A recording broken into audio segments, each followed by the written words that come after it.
Hola chicos, buen día. Buen día, doctora. Qué frío. ¿O están en camita? Bueno, nos habíamos avanzado sobre un ciclo muy importante que es el ciclo uterino o endometrial, y habíamos mencionado que en la vida reproductiva de la mujer existen dos ciclos. Un ciclo justamente el uterino o endometrial, que ya habíamos mencionado en la anterior clase, que son dos ciclos bifásicos, es decir, que tienen dos fases. El endometrial, si ustedes recuerdan, tiene una fase proliferativa y una fase secretoria. ¿Me ven, chicos? Sí, doctora. Sí, doctora. Sí, doctora. Ya, y una fase secretoria, divididos ambos ciclos a la mitad por la ovulación, y el ciclo endometrial, que si no se produce el embarazo, termina con la menstruación.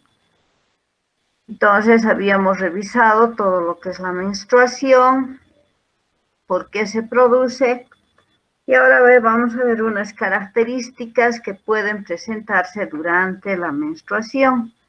El síndrome premenstrual son molestias previas que aparecen antes de que venga la menstruación, 2 a 3 días antes, y se caracterizan principalmente por la tensión mamaria.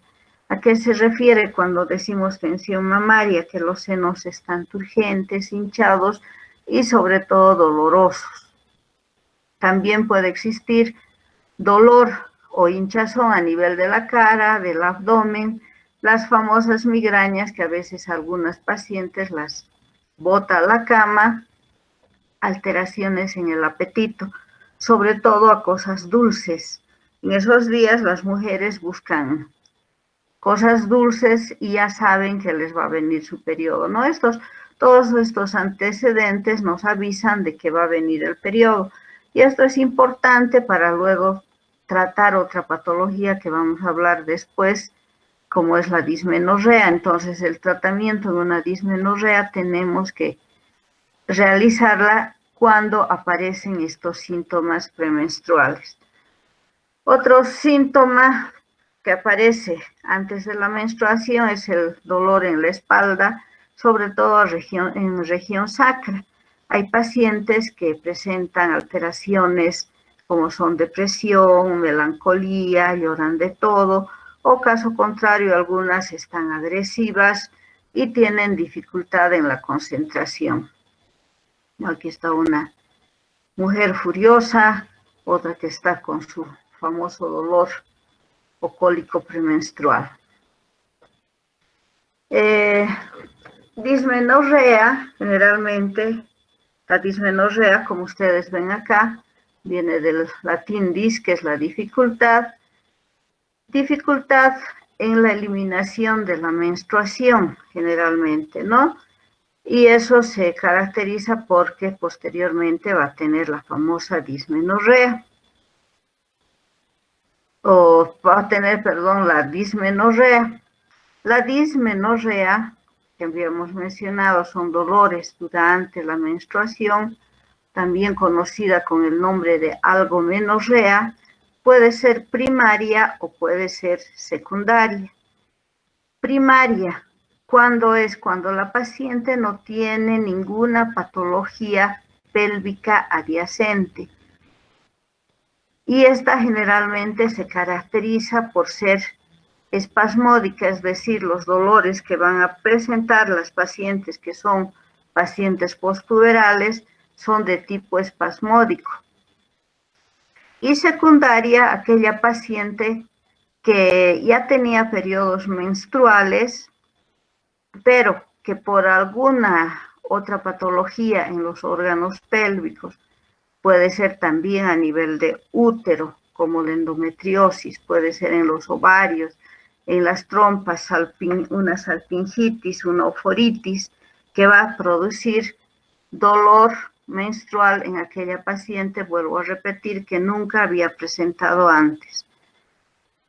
Esta se caracteriza por ser congestiva, es decir, que tiene un proceso inflamatorio, como ya habíamos mencionado, y se presenta en pacientes de 30 a 45 años con mayor frecuencia. En estos pacientes con dismenorrea, que son las que acuden a la consulta, debemos realizar una buena historia clínica, interrogando desde el inicio a qué edad empezó a menstruar, características del ciclo menstrual. En características vamos a preguntar, como ustedes ven acá, la frecuencia, es decir, cada qué tiempo le viene su periodo, si le viene cada 28 días, cada 21 días, hasta los 35 días, etcétera, ¿no? Y la duración, cuántos días le dura ese periodo menstrual. Frecuencia y ritmo se registran como RM, frecuencia y duración, perdón, como se registran como ritmo menstrual, y se ponen en quebrados. 3-28, eso significa que le viene cada 28 días y le dura 3 días. Eso cuando hagamos la historia clínica ginecológica la vamos a ver mejor. Es importante también investigar sobre la cantidad de flujo eliminado. Habíamos mencionado que estas pacientes tienen dificultad en la eliminación. Entonces, seguramente nos van a decir, el primer día casi no mancho nada o mancho gotitas, etcétera, ¿no? En estas pacientes que vienen con esta patología, también es importante ver el impacto en la vida. ¿A qué se refiere eso? A que estas pacientes por el dolor tienen un ausentismo laboral y en niñas adolescentes se han visto que estas pacientes no van a clases por el intenso dolor que sufren esos días. Son pacientes que a veces si tienen periodos menstruales de 3 días de duración, entonces los 3 días están en cama, ¿no? ¿Y a qué se debe la dismenorrea?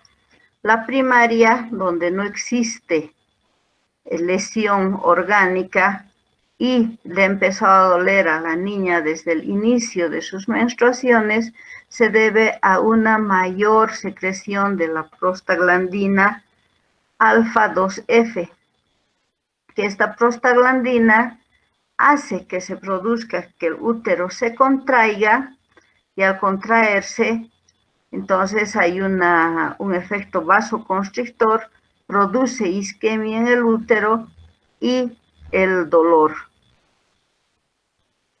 La secundaria, habíamos mencionado también que se debe a que la paciente presenta cualquier trastorno orgánico a nivel pélvico. Entonces podemos ver los quistes de ovario, los procesos inflamatorios, la endometriosis, que son focos de endometrio fuera de su lugar. Pueden presentarse estos focos a nivel de la capa muscular, pueden presentarse estos focos a nivel del útero, o diré de los ovarios, de la trompa, etc. Entonces, cualquier lesión que afecte a los órganos pélvicos nos puede provocar este dolor, y si nosotros no tratamos, entonces la paciente va a estar con constante dolor. ¿Cuál es el tratamiento de elección para las pacientes, sobre todo con dismenorrea primaria? Si decimos que se debe a una mayor secreción de las prostaglandinas, ¿qué medicamento actúa sobre las prostaglandinas, chicos? A ver, cualquiera.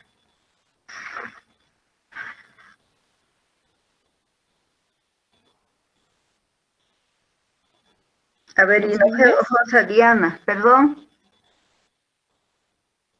¿Los AINES? Los AINES, que aquí tienen, ¿no? Los AINES son antiinflamatorios y podemos utilizar, como les había mencionado, días antes, o sea, cuando la paciente ya tiene los síntomas premenstruales. Empezamos con esa paciente con ibuprofeno cada 12 horas o cada 8 horas, 2 a 3 días antes del periodo menstrual, y con seguridad a su periodo van a pasar como si nada. Ese tratamiento debemos realizar por lo menos 6 meses. Entonces, el ibuprofeno, el diclofenaco y otro medicamento muy importante es la indometacina. Entonces, cualquiera de estos 3 medicamentos nosotros vamos a administrar. El diclofenaco podemos administrar vía oral o también tenemos por vía inyectable, ¿no? Podemos utilizar el diclofenaco intramuscular, una ampolla una vez por día. En pacientes que ya tenían sus periodos normales y por una causa presentan esta patología, en el caso que hayamos diagnosticado una endometriosis, podemos utilizar los anticonceptivos orales. También podemos utilizar en las pacientes con dismenorrea primaria. ¿Qué van a hacer los anticonceptivos orales? Uno, bloquean la ovulación, esa paciente no va a ovular y va a disminuir el flujo menstrual. Por lo tanto, va a haber también menos proliferación de la capa del endometrio, mejor o diré, van a bloquear también a las prostaglandinas y va a disminuir en esas pacientes. Podemos utilizar otras hormonas como son la medroxiprogesterona y el levonorgestrel. Esto generalmente, como les decía, utilizamos ya en pacientes con dismenorrea de causa secundaria. Entonces, este temita es importante para que terminemos con lo relativo a menstruación. ¿Alguna pregunta que tengan hasta acá? Doctora, ¿será que me puede volver a repetir ¿cómo era? El uso de los AINES, el ibuprofeno y el diclofenaco, era durante 6 meses, pero solo antes de que menstrue la mujer? ¿O no? Podemos ya dar a estas pacientes cuando tienen sus síntomas premenstruales, 2 a 3 días antes de que le venga el periodo y durante el periodo menstrual, ¿no? Ese tratamiento realizamos de 3 a 6 meses, suspendemos y vemos si la paciente continúa con sus dolores o ya ha superado, ¿no? Y si no, continuamos, pues, el ibuprofeno, 400 miligramos cada 8 a 12 horas, no le va a hacer nada, ¿no? En cambio, el diclofenaco y la indometacina son bastante lesivos, les provocan gastritis, entonces podemos colocar por vía intramuscular, y la indometacina, que viene por vía oral o rectal, podemos poner o podemos indicar un supositorio cada noche solamente durante 3 días de indometacina. ¿Alguna otra pregunta?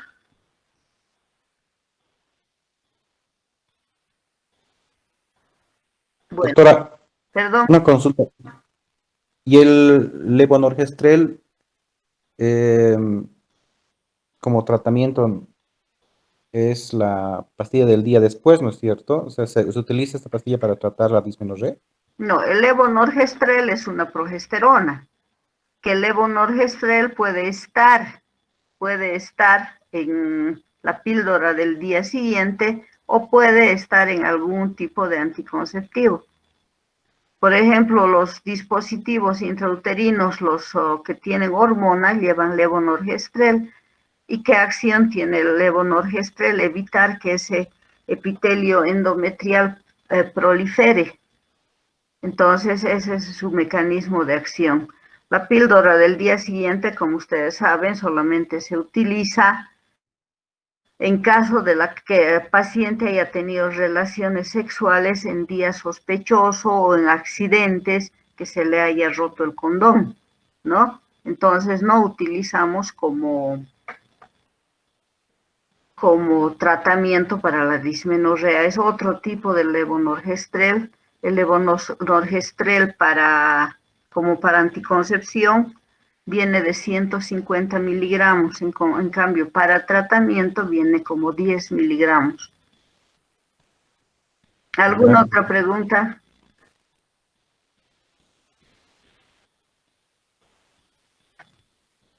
Bueno, entonces continuamos con nuestro otro ciclo bifásico, que es el ciclo ovárico. Entonces volvemos a repetir lo que habíamos mencionado, que el ciclo ovárico y el ciclo uterino son dos ciclos bifásicos que son procesos simultáneos y que se llevan a cabo gracias a la regulación del eje hipotálamo, hipófisis, ovario. Entonces, recordemos también, porque ya hemos llevado un poco en anatomía, que los ovarios son dos órganos intrapélvicos que tienen dos funciones muy importantes. La producción de la célula germinal destinada a ovular, que es el ovocito, y la secreción de las hormonas sexuales, como son los estrógenos y la progesterona. En la vida intrauterina empiezan a desarrollarse los folículos entre las 6 a 8 semanas de vida. Y estos folículos se denominan folículos primordiales, que van a desarrollarse hasta las 20 semanas de vida intrauterina, donde la paciente va a tener alrededor de 6 a 7 millones. En esta etapa, 20 semanas de vida intrauterina, se detiene la maduración de los folículos en una fase conocida como diplotene o fase premeiótica. Se detiene hasta el momento en que la niña llega a la adolescencia.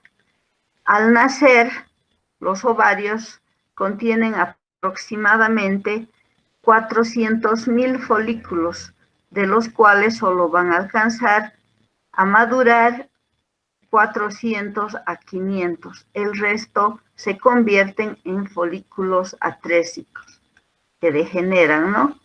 Pues un poquito para recordar cómo el eje actúa sobre los ovarios, ¿no? Entonces el ciclo ovárico es un conjunto de fenómenos que está destinado a la preparación. Primero selecciona, prepara y luego permite que un folículo ovule. Este ciclo tiene una duración de 28 días, se inicia el primer día de la menstruación y termina un día antes de la siguiente menstruación. Y tiene 3 características importantes. La selectividad. Se dice que por cada ciclo menstrual se preparan para ovular de 5 a 10 óvulos, pero de los cuales solamente uno va a ser seleccionado. El resto se atresian, ¿no? Continuo. Entonces, este fenómeno se dice que es continuo hasta que las reservas se agoten, es que quiere decir hasta el momento que la paciente entra en la menopausia. Irregularidad cada 28 días, cada 31 días, etcétera, de acuerdo al ciclo menstrual que tenga la paciente. Aquí vemos cómo van a actuar las diferentes hormonas que van a actuar en el ciclo ovárico y hemos visto que el hipotálamo va a hacer que la hipófisis secrete 2 tipos de hormonas, que son la folículo estimulante y la luteinizante. La folículo estimulante entonces va a producir la maduración del folículo y la luteinizante, una vez que se ha producido la ovulación, va a hacer que se forme el cuerpo lúteo. El cuerpo lúteo hemos mencionado que es el encargado de producir la progesterona. La progesterona, en caso de que se haya producido la fecundación, va a nutrir a ese embrión. No se ha producido la ovulación, el cuerpo lúteo degenera y se produce el cuerpo albicans. Este proceso habíamos mencionado que es simultáneo. Entonces aquí tenemos el ciclo endometrial y el ciclo ovárico. Merced a las hormonas, la folículo estimulante y los estrógenos, la folículo estimulante que va a actuar, volvemos a repetir, sobre la maduración de ese folículo, y el estrógeno que va a ayudar a la proliferación de la capa endometrial. El día 14 se produce un ligero ascenso de los estrógenos y la luteinizante hace un pico, por lo tanto se va a producir el estallido para que se libere el óvulo. ¿Cuál es la acción de las gonadotrofinas que ya acabamos de mencionar? Entonces va a estimular o va a transformar, la transformación de los folículos primordiales, primero en folículos primarios, secundarios, terciarios, que es el folículo maduro, conocido también como de Graf, es el apto para ovular. Más adelante vamos a ver imágenes. Por las gonadotrofinas se produce el reclutamiento, van a reclutar de esas 10 células una, y eso se produce entre el primero a cuarto día de la menstruación, del ciclo. La selección del folículo dominante, el 5 a 7 días, y posteriormente ese folículo seleccionado va a empezar a crecer y a madurar hasta el día 12, donde estaría apto para ovular.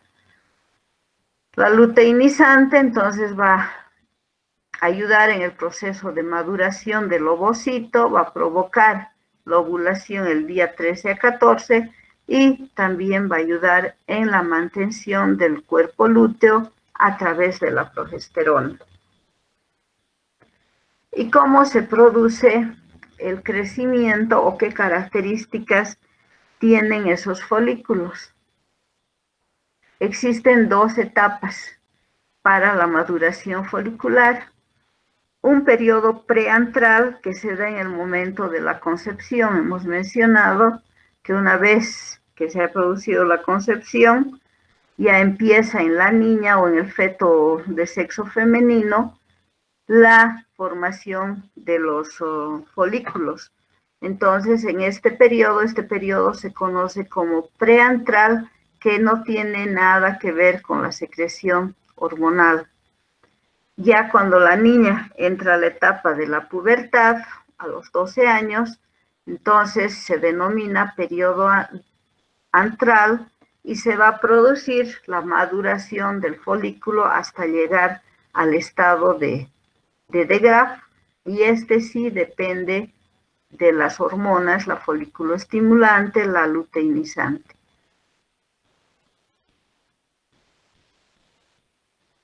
El folículo primordial que hemos mencionado se produce en la vida intrauterina, solamente está formado por una capa de células granulosas. Ya en la pubertad, por acción de la folículo estimulante, se va añadiendo otra capa que es conocida como la zona pelúcida.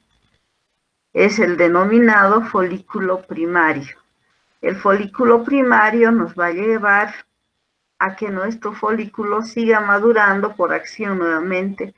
Repetimos de la folículo estimulante y acá vamos a ver 2 nuevas capas, la teca interna y la teca externa. Y se va a producir en el centro de ese folículo una cavidad denominada antro, que está llena de líquido. Acá tenemos el folículo secundario, donde nosotros ya vamos a ver que ese folículo tiene claramente, viene constituido por la teca interna, capa externa, vemos el núcleo y posteriormente nuestro folículo va a llegar a una etapa terciaria, que es el folículo de De Graaf, apto para la maduración o diré para la ovulación. El folículo maduro, ¿qué características tiene? Un diámetro de 15 a 20 milímetros y está formado por las siguientes capas yendo de afuera hacia adentro. La teca externa, la teca interna, el antro, la zona pelúcida, la membrana basal, la capa granulosa y dentro del folículo vamos a encontrar al ovocito. ¿Cómo se produce la ovulación? Hemos mencionado que la ovulación se va a presentar el día 14 de nuestros ciclos. Entonces, el folículo que se encontraba, o el ovocito, perdón, que se encontraba en el interior del folículo de De Graaf, va a ser expulsado al exterior. Va a ser expulsado para que se una al espermatozoide, se una con este y forme el huevo o cigoto, ¿no? Ese es el fin de nuestro proceso.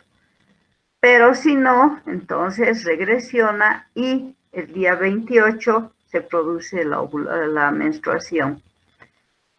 ¿Qué fenómenos o qué factores influyen en la ovulación? Ya habíamos mencionado al ver la imagen el pico de la hormona luteinizante que va a ayudar a la ruptura del folículo, que justamente es ayudado por la elevación también de los estrógenos el día 14. Las prostaglandinas hacen que se contraiga ese folículo y por lo tanto estalle y libere al óvulo.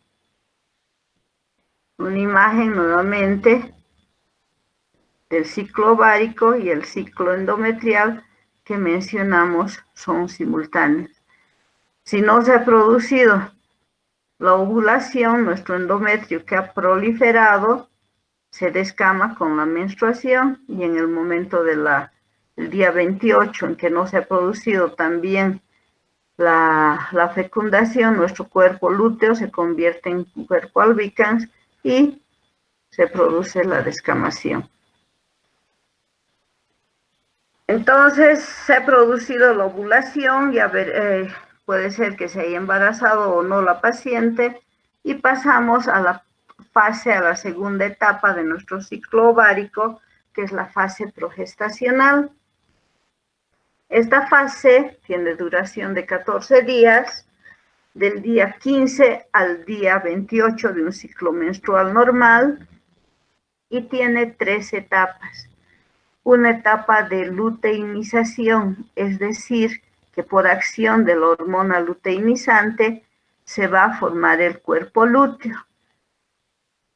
Se va a formar un cuerpo lúteo, las células se tiñen de color amarillo, por lo tanto, nuestro cuerpo se conoce como cuerpo amarillo o cuerpo lúteo y este cuerpo va a secretar la progesterona o va a producir la progesterona. Si no se ha producido, vuelvo a mencionar, la fecundación, entramos a la segunda etapa, que es la regresión del cuerpo lúteo, en que hemos dicho que se transforma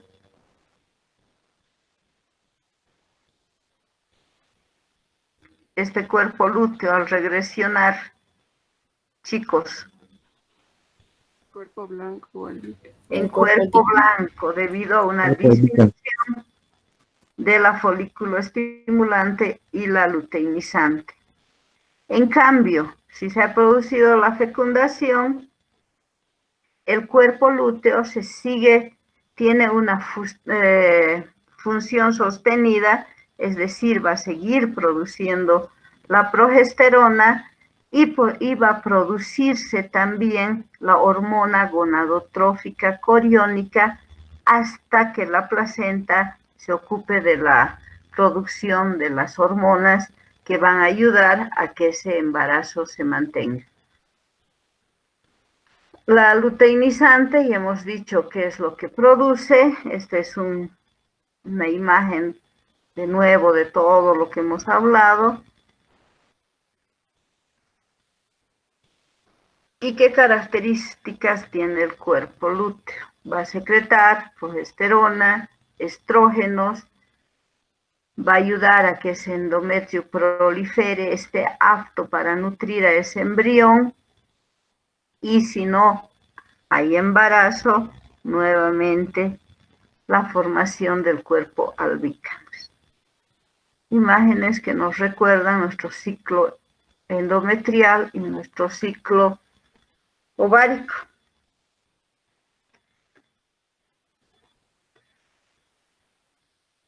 El ciclo, ¿en qué dosis encontramos nosotros a la folículo estimulante y a la luteinizante en las distintas fases del ciclo menstrual? En la fase proliferativa, la folículo estimulante entre el día 12 al día 10 se encuentra entre 10 a 15 miliunidades por mililitro. El día 12 hace un ascenso para ayudar a la luteinizante con la ovulación y encontramos en una dosis de 20 miliunidades. En la fase secretoria, que ya no actúa la folículo estimulante, sino la luteinizante, baja nuevamente sus cifras y la encontramos en 10 miliunidades por mililitro. La luteinizante, entonces, en la fase folicular, en la primera etapa del ciclo endometrial, en la fase proliferativa, se encuentra en dosis mínimas. El cuarto día de 10 a 15, el día 11 de 12 a 20, y en el momento que va a ser el pico, se va a producir la ovulación, entonces aumenta su dosis y encontramos entre 50 a 70 miliunidades por mililitro. Posteriormente desciende en la fase lútea y se mantiene hasta que venga el periodo menstrual en una dosis de 10 a 15 miliunidades por mililitro. Entonces, eso es todo lo que se refiere en cuanto al ciclo ovárico. Si tienen alguna pregunta.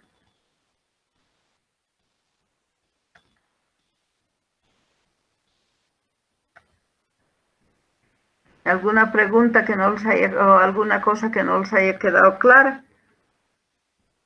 Lo importante que sepan que son ciclos bifásicos. Se convierte este ciclo endometrial o el ciclo ovárico en ciclo trifásico cuando se produce la gestación. La gestación es un ciclo trifásico. ¿Por qué es trifásico, doctora? Porque estamos añadiendo el embarazo. Porque se está añadiendo el embarazo, la formación del huevo cigoto, la transformación del embrión en feto, etc. Ah, ok. Gracias. No, está bien. Bueno, si no tenemos más preguntas, chicos, nos vemos el día miércoles. Siempre es bueno que vida. Gracias, doctora. Chao, es bueno para aclarar dudas también un poquito leer, ¿no? Chao, chicos. Hasta luego. Hasta luego.